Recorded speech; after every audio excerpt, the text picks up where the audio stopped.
В течение недели Якутск стал центром современного искусства России. В нашем городе проходил один из крупнейших фестивалей «Территория Якутск». Организаторы фестиваля постарались за эти 7 дней раскрыть как можно больше граней современного искусства для якутского зрителя.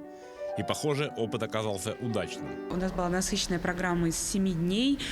Более 20 мероприятий основной театральной программы показали за это время. Более 4000 человек посетили мероприятие. И мы невероятно благодарны за то, что есть такая возможность сегодня показать современное искусство в вашем регионе.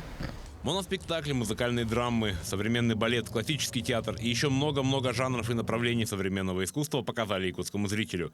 И зрителю увиденное пришлось по душе. Мне удалось на открытии, на спектакле были.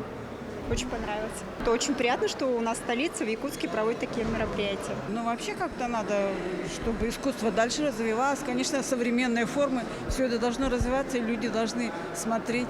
Развитие самой культуры в городе, именно столице, оно поможет молодежи, так и остальным больше увлечься операми и так далее.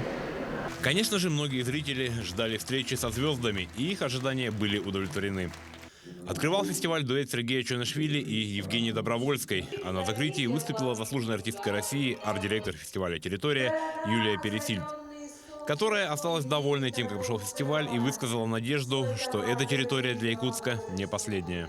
Ну, в первую очередь для того, чтобы современное искусство ездило по стране в том числе, чтобы мы обменивались опытом, чтобы молодежь приходила в театр. Это тоже всегда, мне кажется, для этого фестиваля, который я очень люблю. Арт-директором-то я стала не так давно, а фестиваль-то я люблю очень давно. У вас очень театральный город, я уже узнала о том, что очень много театров, это раз. А во-вторых,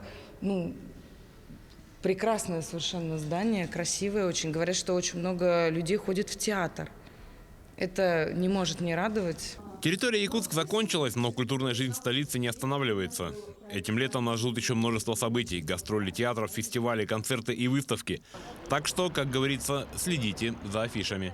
Александр Хавренко, Артем Алексеев, Павел Пахомов, Якутск.